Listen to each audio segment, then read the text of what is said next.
Okay. Good morning, everybody. There is a little bit of extra seating down here at the front, including three very comfortable seats here, not penitential pews, so anybody wants to settle in and fall asleep, there's three comfy seats here now for you to just don't snore, please. Thank you all for coming in the rain, and thank you all for coming, those of you with sing-along social hangovers. Well done.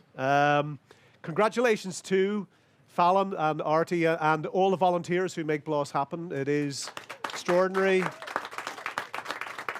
My name is John McKenna, along with my wife Sally, who's at the other side here. We have written about Irish food for 35 years. And 35 years ago, if you said that something like this could happen in a remote town like Dingle, we would have said that is completely impossible and impossible to imagine. And yet, here we all are in the rain, in the remotest part of Western Europe, celebrating Irish food. It's simply an extraordinary thing. 35 years is only one generation, so it's nothing. It's really, really nothing. I want to congratulate all the winners from yesterday, particularly obviously Morelli's, who had a great day for Derry.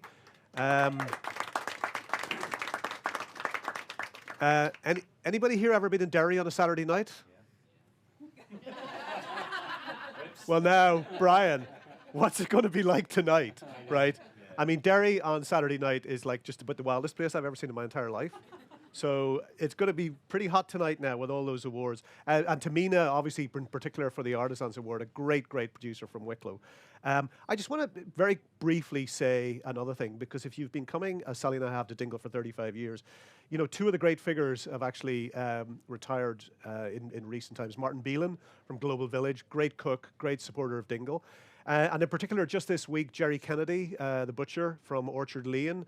It was always one of those things that you hoped when you were coming to Dingle that Jerry would have the blasket lamb. Yeah. You know, didn't often have it, but he had loads of other great stuff. He's going to get 2 new hips, so he'll be rocking around as a volunteer, I'd say, next year. What do you think? Absolutely. Yeah. We called into him the other day, and he offered us some lamb. So his shop's closed, and he goes, "I've got a wee bit out the back." Yeah. So hard luck, John. We have it. We have it. Okay. You see, that's my luck. You see, I turn up after Brian and Neven, and I say, sorry. You know, that's what I keep hearing. You know, the transformation of Dingle into a significant food destination is really a remarkable achievement. It's a town that really runs on its belly, and food is such an important driver for the economy of a town like this. If this town relied on fishing solely, 60 people would live here, and they wouldn't be doing very well, you know. So it's a sign of what festivals and tourism and the sense of extraordinary community. The other thing I'd say about Dingle, as somebody who's been coming here for a long time, I've never known people who work as hard as the people do here.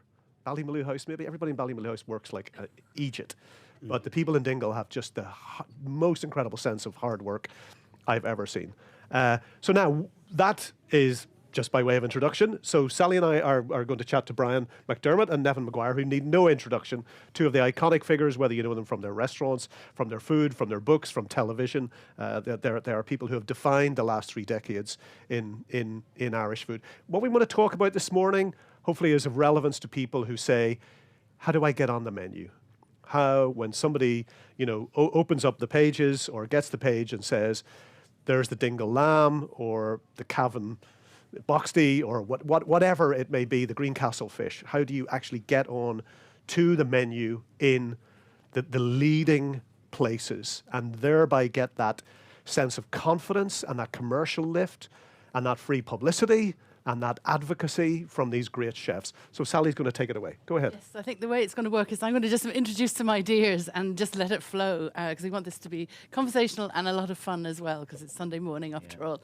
So it struck me, I was thinking back, I mean, we've been coming to you, Neven, for 35 years, I think, since you were a tiny young one. So I haven't aged a bit. But we remember, you know, we always remember seeing the first time we saw Thornhill Duck was on your menu, and, you know, you were always somebody to promote the local. And Brian, you had a blackboard which we took a photograph and we still remember, which is along the lines of, you have probably travelled further than the ingredients that we're serving you in our restaurant, which was always true.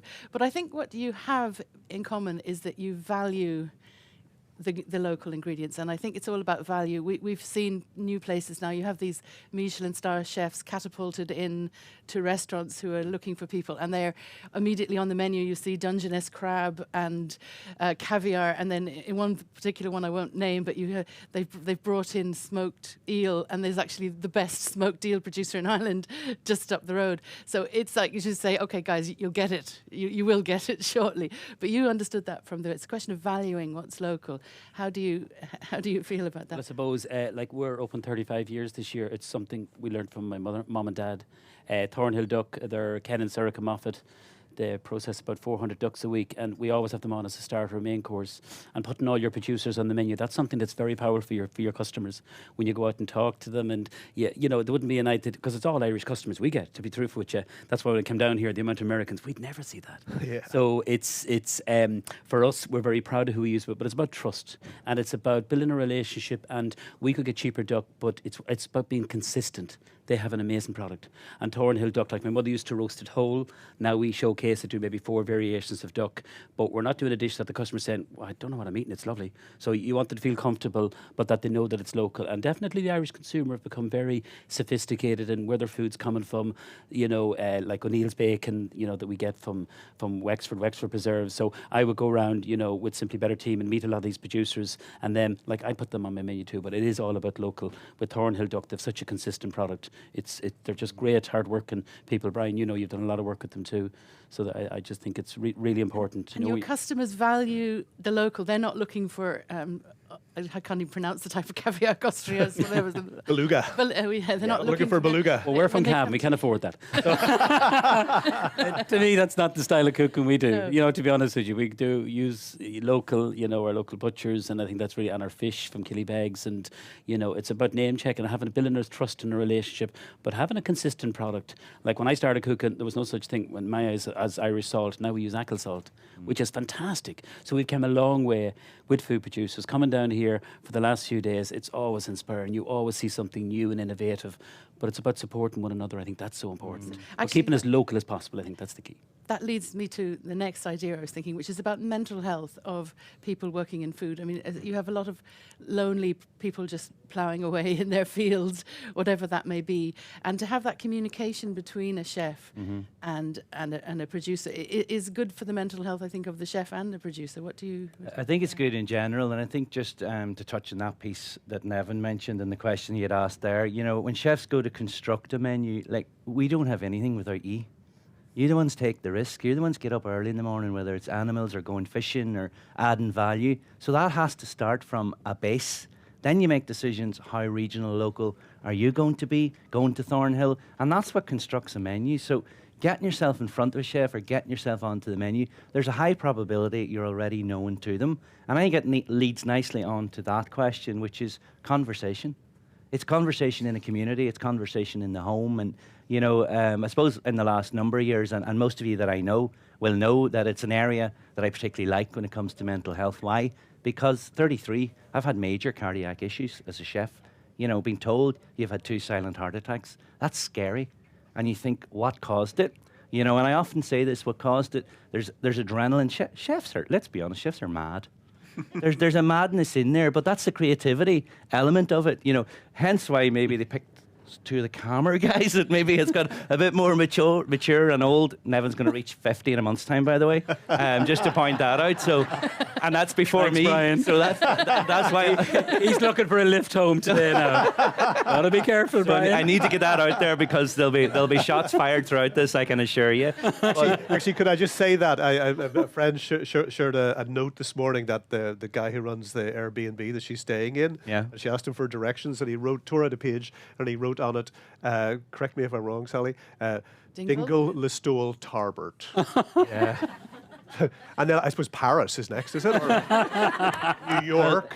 You think that's bad? Neven put in, because obviously he's going to Black Lion, and it was 4 hours 50 minutes. Yeah, nearly 5. Stick in Moville there, and then he's shown 6 hours 51 minutes. I'm leaving this car park, and I went, right, okay. So you're only halfway up the country, so from the top to the bottom. But I do think, like, you know, look at what happens here. We're laughing now, we're relaxing, and I think that's very important to an individual themselves. And going back to that particular time in my life, which I thought that was it, everything's over. Absolutely not. It was the opposite of that.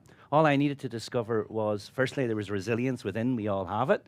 When do we need it? Well, by God, you need it then when you're dealing with a cardiologist. And, you know, as a result of that, I suppose I invested in myself, health-wise. I invested in myself. I'm very comfortable right now. Wouldn't have been years ago. Doesn't matter if I'm speaking to you out in the street, here, or on other platforms. I just feel that I am who I am, I do what I do, and I just get on with it and try and do it without the bullshit. And that is, I suppose, in some ways, establishing core values. And I often say to people in some mentoring that we're lucky to do with Bloss, you know, who are you? It's a very uncomfortable question.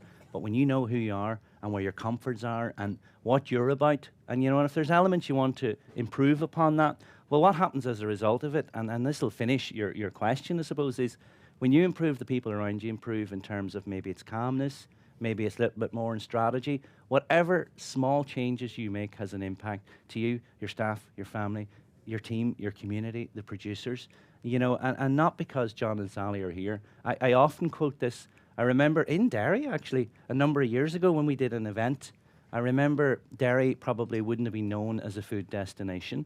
So we had a meeting and we said, you know what, if you're going to get anybody up to inspire a region, you have to go to West Cork. You have to look at what they've done. We look at Dingle. They had just won, you know, the foodie destination town. John and Sally said something that day that I've never forgotten.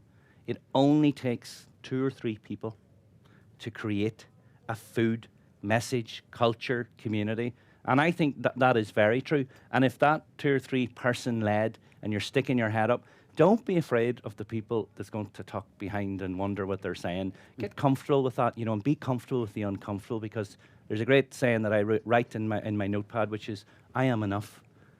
So if I'm enough for you to be talking about me down the back, well, I'm enough for you. I'm enough for myself. So it's that settlement, it's that mindfulness, it's that being comfortable with yourself, sharing out that, because positivity comes as a result of it. And I think that's why, you know, we get on so well, Neven, because you're like, genuinely, you're looking at one of the most genuine people on this island, not just in food, just as a person who's so consistent. Like, let me tell you, there's plenty of days I couldn't be arsed listening to his music. And so, but he's consistent with it. I'll give him Only for 5 hours today, don't worry. By the way, we have a deal in the car going up. If I fall asleep, he's putting on the rave music. So I'm not going to sleep. Lovely. Listen, just on that point, though, because one consequence of operating, you know, in Moville or in Black Lion is that you are bringing an economic benefit to places that people won't otherwise go. We know from the tourism maps, you know, the Americans who come in, right?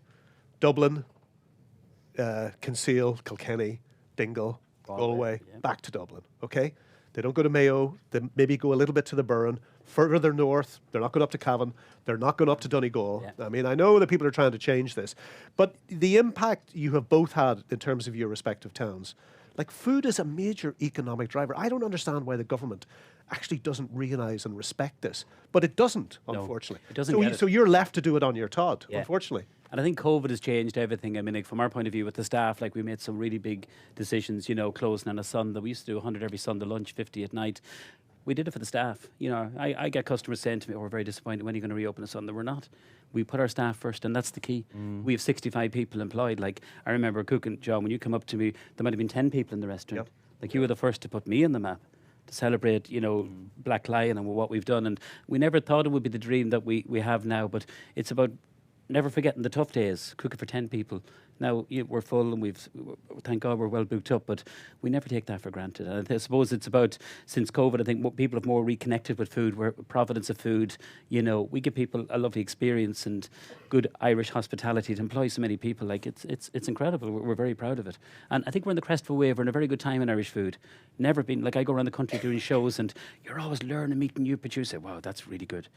So I think as a chef, we never stop learning and about new producers and the likes of Bloss, and that I just find it very inspiring. Mm-hmm. So I think we're going to go back to the subject, Absolutely. the core subject at hand, because this has been lovely. But we'd also love to have some feedback from you. So you said chefs are mad. Does anybody here want to admit to being a chef? And I'd say we'd love to talk to producers towards the end of the work. You're married to a chef. She said a mad chef, did you? A mad chef. There you go. Because, I mean, what are the type of foods that chefs want to have on their menus. I mean, you would probably cook a lot of your sort of sauces and things like that, but there would be other chefs that would be happy to buy in. And I think sometimes there's an opportunity for a chef to work with a producer directly. If, for example, if the EHO says you can't make jelly in your kitchen, you can actually get somebody to make jelly. And sometimes we're beginning to see collaboration between chefs and producers. The most recent one, we were looking at Flout Pizza, and he was always bringing in his salami, pepperoni. Yes. And because you need a particular type of pepperoni. And he's finally got the wonderful guy in Donegal to actually make from that. Ispini. From Ispini to make that pepperoni. And now he makes it just for him. What opportunities are there for collaboration? And what foods would you be looking for to put on your menu? Well, I think there's huge shortage within the whole industry in hospitality in particular. People, COVID has changed everything. So if you like pastry chefs, they're like hen's teeth, so they are. You know, to get a really good ice cream even from Morelli's, you know what goes into it. It's clean, it's natural, it's absolutely delicious. So there's lots of opportunities there. So there is. Do you agree? Yeah, I do agree. Yeah. And I think that collaboration is a must, and it is happening, and it's beginning to happen. It happens here. You see it over the last number of days. And I mean, I'm looking at Gillian from Morgan's Seafood, who won the Innovation Seafood Award yesterday. And for a product that, you know, you're looking at a wild seafood, and you're saying, well, what do we do? And, you know, Parmesan's been done. We've had that conversation, and you think, can we collaborate here? Can we go to Irish charcuterie, like something that pork value at a certain price? And here's a guy up in Limavady, you know, in County Derry again, and he's rearing his own pigs, Alistair in Corndale, and he's going, hang on here, I need more value on my pork. Because there's a perception of pork in general in Ireland, and of course everybody cooks the living daylights out of it because we're scared of it. So he decides to add value, and ultimately, you know, you think this is a Spanish product, how dare him make it in Limavady? But all you're really doing is you're taking 97% of Irish reared home pork and you're adding spices from that country. And we're challenging him. I think it's a nice subject to talk about, because we're saying, can you create a lovely long ribbon where you get the tube rather than the discs that we see? Could we wrap that around? Could we put samphire? Could we go and see if that's foraged in Ireland? All of a sudden, you have that product created through collaboration. Same with the sauce. We're saying, okay, Gillian, you can't make sauce in what you do. Who can? 4 companies coming together, creating a dish that I think is of restaurant quality, that is available in a retail setting. That's a move that's happening a lot more, is getting that restaurant food to a retail setting and making sure that it is about the producers. You know, yes, the retailers will sell it. Yes, they will have their brand and their margins. And this one under Simply Better has afforded the time, you know, for me to go and work with Gillian. I just met you in this project, and all of a sudden, there's a great example of how collaboration can come together because the skills are not there and we need each other. And it's a great example and benchmark of that, I think. Yeah, because on that point now, if you are running a small restaurant in a remote area, or you're running a big city restaurant, right? Back in the day, you could have X, and X would just do your mirepoix or something like that, or X would just do your soufflés or whatever it may be. But you can't get X now to do the mirepoix or the soufflés. But if you could get somebody outside the restaurant who is capable of taking on that task and delivering it to you at the standards you want, that makes your life as a restaurateur so much simpler. It's a dream. Because you can't get the bodies now. No. Yep. But if you can get the product, Absolutely. then suddenly you're rocking. You can, because you can control your labor costs, but you've got the quality you want. You don't need to generate it yourself. The answer to that is sourdough. Because most kitchens are so small, so refined in space, and there's sourdough being made in every little pocket and corner and nook and cranny of Ireland right now. So as a restaurant who don't have the skills, haven't invested in that love and therapeutic style that goes with it, well, link in, get that bread, and tell that story. Don't hide it and go, yeah, it's homemade. It is, but it's homemade in, you know, such and such kitchen, and this is, you know, they do the starter dough, and there's an education there, and all of a sudden, that's where you put a name on a menu and you say, that's where my producer is, and you proudly do that in McNean And you're House. proud of it. Yeah. Because we were saying the other day, there's a loaf now being made by one of the bakers by Plur, which is originated and baked in Carlow. So the wheat is grown, it's milled, and it's then baked in Carlow. And I was asking you what you thought about the chance of a Cavan loaf. You know, I said if Cavan come out with a loaf, you can guarantee one thing: it'll be a tight loaf. And Another black mark. Okay, yeah. We're adding up here. And you know, we That's keep okay. her Neven because everyone thinks Cavan and they have their hands in their pocket, and he's the most generous individual. But you know, He's it's crawling. He's crawling. It's costing him an absolute fortune to change the perception of Cavan. That's where you should get a grant for what you're doing. Oh my God. Absolutely. That's a perfect example. Sourdough is difficult, labor intensive. Yeah. But if there's a guy down the road who is making it and ideally milling it and growing it, well then you in selling his or her loaf, you're also selling your sense of place. Because nobody expects it. When you go into a French restaurant, they're not baking. No. They're not baking the baguette. They're buying the baguette. Yeah. We've had this perception in restaurants that you've got to originate everything. Mm-hmm. That's stupid. It is stupid because of the skills and the shortages that are going on at the minute. But I think in no matter what we do in life, or no matter what anyone does, a chef, a kitchen, a restaurateur, owner of a business, you've got to ask yourself, what are we doing? We're serving coffee. Ask yourself, are we serving the best coffee? Are we sourcing it the best? Where are we getting it? And if you continue to put that culture in place, you're improving yourself, you're challenging yourself, and you're finding out what's going on out there. And don't go by perception, because a lot of knick-knacking and chatting and, you know, ignore it all in relation to, you know, you might hear some negative things about certain people. Go and experience it yourself, because if you can lift somebody, you can change their day, their business, their family, the economics, the situation, and do proudly say, this is where we're sourcing this. And, you know, your neighbour, and you mentioned Thornhill, I think that's, you know, you started that conversation. It's a beautiful relationship because you're looking out your house window and you're almost seeing the ducks. Yeah. Yeah. Yeah, they're brilliant. They're so consistent, and you know, from day one, it's all about getting a consistent product that, number one, we're happy, but our guests are happy. And you know, would chefs be? It's a two-way street. So would chefs be able to support? Producers support the chefs by providing their products, but the expertise that comes from the chef. You mentioned, you know, cut your salmon this way, or make your salami able to withstand heat in the oven, or so. There's a good swap of education. yeah, it's about working together. Yeah, and I think, you know, as producers, you know, too often go to chefs for an opinion. And I often say to a lot of producers, some of you that, you know, I've done some mentoring with, just remember one thing. You've got to ask yourself, is there opinion in the recipe? Because you may have spent 2 years, and with the greatest respect, there's a little bit of caution in what I'm about to say, but with the greatest respect, everybody thinks go to a chef. But chefs have egos. They love to have a say, and they love to change what you're doing. And that may not be right for what you're doing, because you've worked 2 years. There's a stage where you've got to let go and say, we are happy with this product. We are happy with the sourcing, the ingredients, the ethics behind. It's true to who we are as a producer, individual, company. And then box that off. Then if you're going, why am I going? Why am I going to see this chef? Do I need an endorsement? Don't know. You decide, do I want it on the menu? Know why you're going to have that conversation. The approach is easy.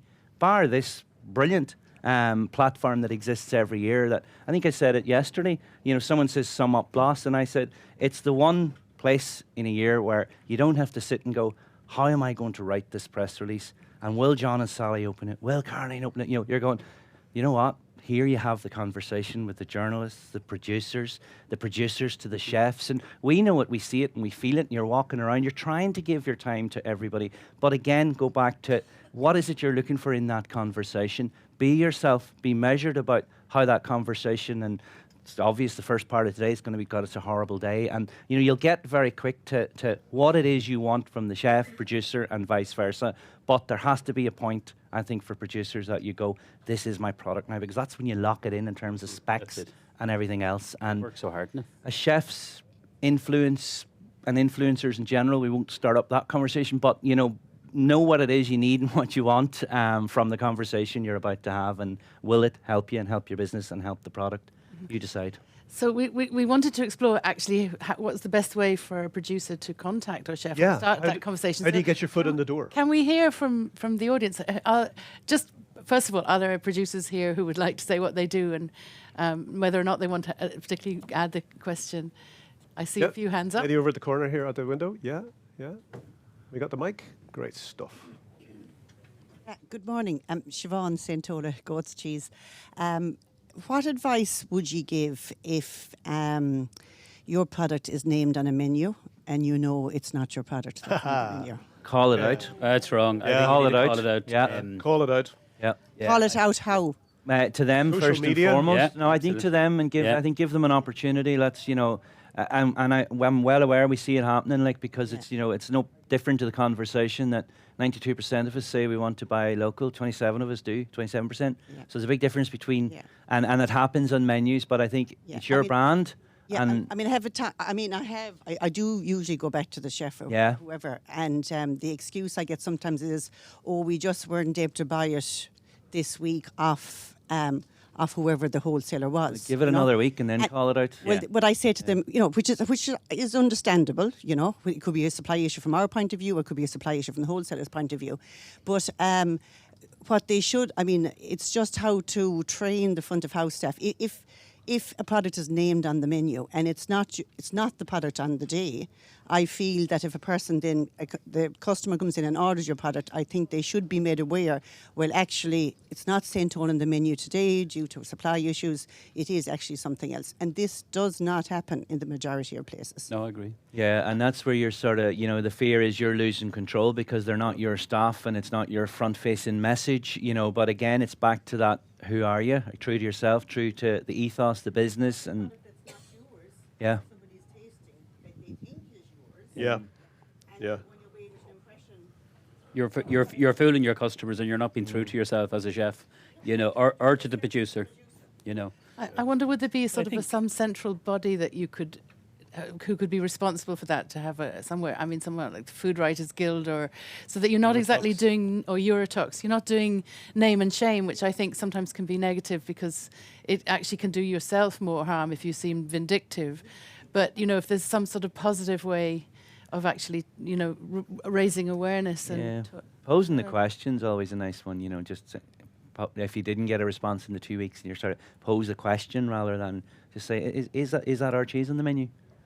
And if you've try that conversation, because you will see quite a reaction. Okay. Yeah. Okay. Yeah. You've seen it all. Yeah, Aye. yeah.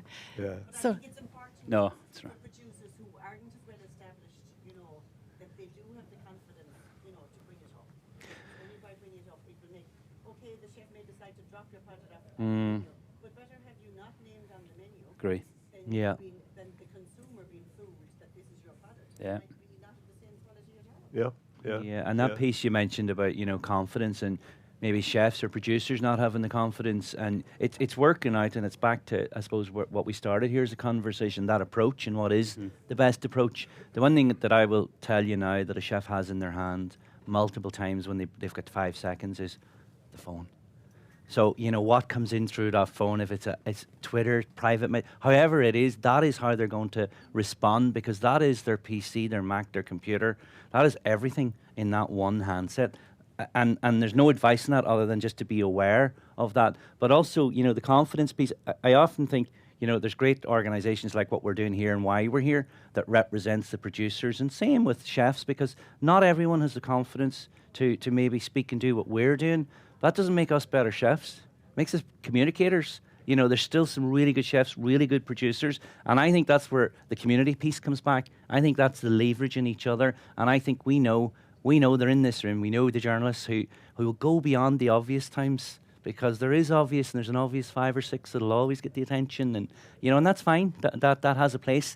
But the backstories and just looking left and right of me and what you do and going, and so as much as we're chefs and saying how do you approach chefs as producers, how also and why do you need to be tickling the real journalists? And I'm not going to open up that debate, but those that know what they're actually talking about when it comes to food. you had a question? Mm-hmm.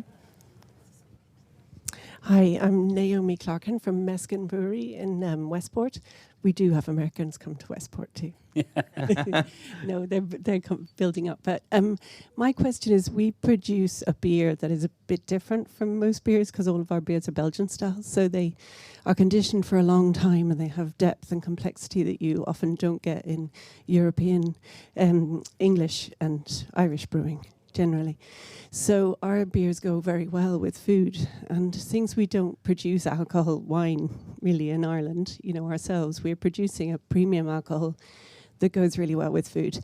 But I find that when I get in touch with restaurants, they want me to talk to the sommelier or the bar manager, and they are always kind of thinking of something that someone might drink, before, and a lot of people aren't really that experienced, I'm finding, with Belgian styles. And what I'd really love is to get in touch with chefs, because they're beautiful to cook with as well. And we've had local chefs like Alain Maurice in Savoir-Faire. He's a great proponent of our beers and now a really good friend. And we do pairing menus. We have 6 or 7 in our core range, and he makes a dish to go with each of them. And when you have the right drink with the right food, as you know, it lifts them both, together. It's wonderful. So it's trying to get hold of the chefs for them to realize that maybe this would be a really good drink to have in my restaurant. Yeah. So it's getting through to them, because everyone's really busy, so they send you the bar way, and they may just not get it. Does social media have a role to play here? And I'm thinking Alain has a great social media, so he would put those up, and other chefs would see. Gosh, that's what he's doing. He's doing something different with the beer. Do you think? I mean, even platforms you have between you have so many platforms between books, television. Television is amazing. Is that a way to get the word out there that here's something that's slightly different? And I think it's something very interesting. I mean, I seen it once a few years ago in London. I'd never seen taste a menu with matching beers, which is something I think. That's coming. Yeah. Yeah. Aye. Yeah. Like we do on our tours, we pair each of our beers with an Irish cheese. That's excellent. And one of them with a charcuterie, and also a dark beer with an Irish chocolate. A lot of people don't expect to enjoy the chocolate in the beer, but as I say, when you put them together, it's just magic. And we normally text Alan, we've got 20 today, this is the beers we're going to serve, and he'll give us the right amount of cheese, and we just go grab the bag, and off we go. And I love, so we have Dozio's and Velvet Cloud in Mayo, so they're always on the board. But then, we'll choose others from around the country. Yeah. Irish, and we let people know, where they are, and you can go visit them. sounds like you should be up on stage here telling other people how to do it. You seem to have it. It's a really good point, actually, and it's paradoxical because the sommeliers are trained to respect drinks that come in to the country and not to pay the same level of attention to drinks that originate in the country. I mean, it was great to hear the other night, there was a cocktail, that along with your beer, there was a cocktail using the concealed mead and Valencia Or from Valencia. Hates cocktail. and the other drink was Monir, the fruit wines from Wicklow. Really original, really clever, beautiful, beautiful drinks. But the appreciation amongst sommeliers is always orientated towards the great wines of France, California, the best wines of Australia, and so on. And they're really missing a beat there. And in particular, what Alain is doing is really interesting, because I think a lot of the leading restaurants could actually put up and say, we have a 5-course menu with 5 different beers from Brewery X, Brewery Y, Brewery Z. It would sell out in a flash. And it would be a really interesting challenge as well to cook food that suits beers as opposed to suits wines. But the sommeliers have not made that leap as yet. I thought they would 15 years ago when the craft brewing began. I thought, okay, this is actually really going to become a feature on the wine list. It's not going to be a wine list, it's going to be a drinks list. That still has not happened. But when you look at how we're drinking Irish gin, and how there's now a distillery in every single county in Ireland, including Mayo. I mean, that change is underway, but it's always slower than you hope. I thought it would happen 15 years ago, and it hasn't happened yet. And it is coming round, and it's about supporting each other, and that cross. With those years, they talk about our beer too. But it's really, people generally, what I hear from sommeliers, that thing wine, we understand how well wines go with food now. But 30, 40 years ago, we didn't have really wine. No idea whatsoever. No idea. We drank Neven, Hirondelle and Pea at Door. The best named wine in the history of wine. Neven, your television program has an awful lot to offer in terms of education to a very wide, very, very wide audience. Is something like drinks, and is that something that you? What we always might do is we always pick a food piece, a restaurant piece, a coffee piece, food truck, a local drink. So wherever we go, it's whatever's in the locality. I mean, about the beer thing, as a chef, I mean, like, I'm open to that, and I mean, like, we need to be educated. You know, I mean, hopefully we know about food. We cook with lovely Irish cider, whatever like that. But a matching beer, like, that would be very interesting. Yeah. You know, I mean, that's something that I would love to explore. As You know, if your beautiful food, and if you came to eat in your restaurant, and they served you pied d'or with, you know, you just like, no. You just couldn't do that. Yeah. And often people are thinking, well, have a Rockshore with that. You know, in terms of the beer, what's Sorry. available. That's it. I'm like, lads, come Sorry. on. Like when you look at menus, you know, and I just think, like you say, there are so many breweries around the country. Yeah. So yeah, look at your local breweries Yeah, and see absolutely. what they've got. Good lesson. Thank you. There was Yeah. another question from this side. Where's her? Is the lady there, I think? Yeah, yeah. Hi, Brona O'Rourke from Burren Premium Beef. I was speaking to some people this morning in regards to, like, but how, you know, within the locality to really get your product known, if there are other products, you know, similar. We're obviously beef producers, so to get into the chef in the best restaurants, it's just obviously it's a tough call, and it's to make ourselves different as well. So what's Sorry, the the question is, how do you differentiate yourself? Like, I suppose our beef is premium quality and it's from the Burren, but just to get into those high-end restaurants, it's hard to establish that link initially. I suppose it's about, as Brian says, meeting the Communication. chef, giving them product, tasted, you know, I mean, like, being true to yourself, you know. For me, Thornhill duck, I'll never use another duck from anywhere else, because I could get it much cheaper, but it's about trust and consistency. That's what chefs want, but it's about being educated too. But how does somebody get to you, Neven? Yeah, yeah. I mean, if Brona has, you know, a grass-reared winterage beef Yes. from the Burren, you know, it's already a premium product. Yes. How do they actually get your attention? How do they get on your radar? It's very easy. I mean, people would send me products all the time, but I'll always be true to the suppliers I'm using. I'm not going to drop one because something's new or fashionable. It's about what I want, what my customer wants, most importantly. So I think that's important. But for me, we're always looking for newness too at the same time. I think that's important. So, like, I'm very accessible in the restaurants. What would be the selling points for you? Would it be provenance? Absolutely. Would it be Taste, what's- provenance, and it's all about relationships, you know, having a trust in one another, I think so. You know, I just think from day one with Thornhill Duck, I keep talking about them, but they're just consistent. That's what we want in food. When we get ingredients, that it's the same. It's not, okay, seasons can change with different foods and that, which is obviously, and that's why we change our menu, so we do. We were talking to a producer yesterday who we think is terrific, and we were saying, you know, your chefs would love this. And the producer said, well, we went to a chef and we sort of got a bit of a negative reaction, and we went to hotels and they weren't interested either. What advice would you give to somebody in that I think position? that's back to the previous comment that I made, you know, about them wanting to be part and wanting to be the first that helped and leveraged. And, you know, they're not going to be, and it's not going to be produced at the cost that it is exclusively for one person. But one or two chefs, again, is enough to start getting the rest of the chefs going, oh, hang on here, what's going on here? A couple of kind of things, just, you know, how approachable and how to get through to chefs. And, you know, I think there's two things, you know, when you look at what you do and what we do, and whether we have certain platforms, like we get sent products all of the time, and, you know, they're sent with sometimes zero expectation. Then a few months down the line, you'll hear, I sent you a product and you never mentioned it. I thought you would have got it on the Claire Byrne show. Or, you know, there's things like that. And I think it's important to say it because, you know, one thing we always do is we'll send an email and we'll say, thank you so much for the product. I won't say lovely, beautiful, because I've learned the hard way on that one as well. I just acknowledge that the product has come in, and I'm not advising you against that.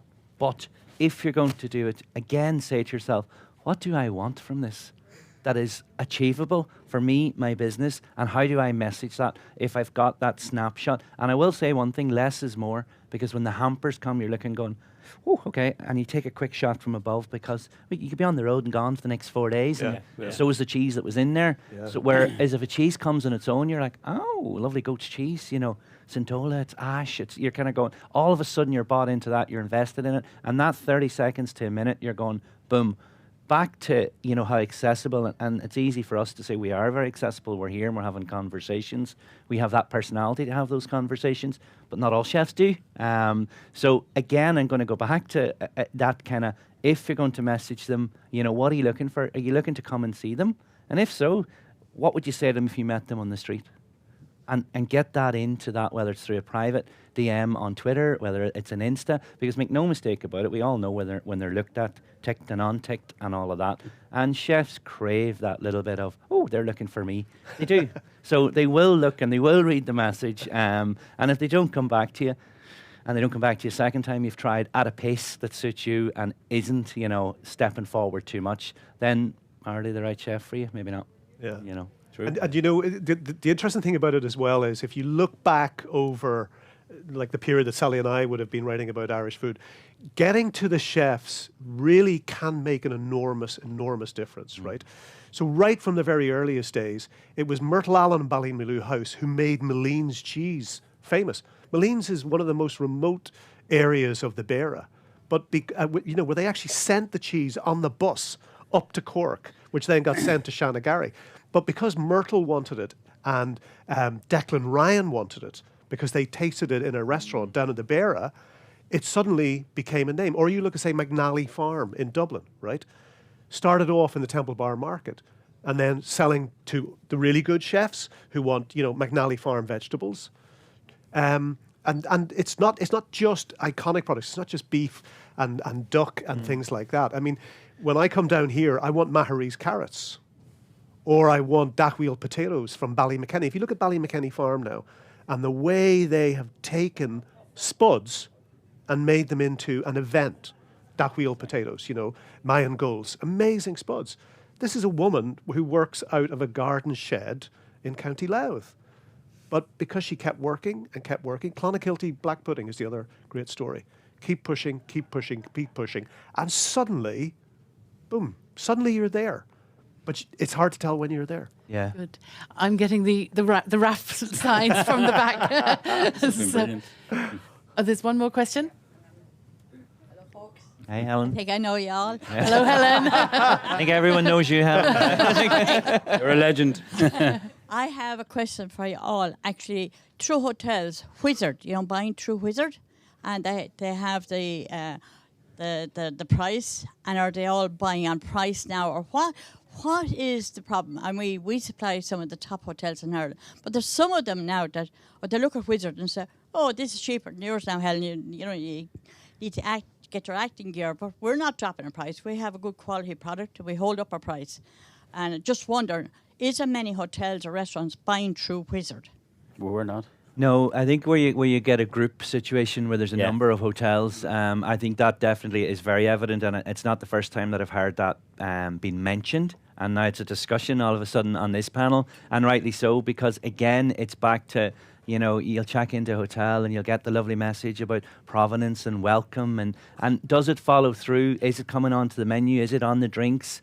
Well, as consumers, we can answer that through the experience, but at the engaging kind of stage of, is there a roundabout way behind the Wizard? Can you get in and have those conversations? How restricted is the person that you're speaking to, the head chef or the buyer, then when they go, hang on here, we can get a cheaper, beautiful cheese or a beautiful jam, maybe not as beautiful as yours, and you're protective of it. And that is the challenge. We are up against that, particularly when it comes to the last couple of years with margins and how it's gone. But I do think, Helen, I will say one thing, I think it's more where there's a multiple of venues of a scale, that central buying becomes a better power buying for them. So how we get around that, how we break that down other than conversation, I'm not so sure today, but we definitely need to do it. Yeah. Good. Well, thank you all for coming. Thank you. And thank you to Neven and Brian. Thank you. Thank you, Sally. Just lovely to hear from you. Yeah, well done. Well done. Very good.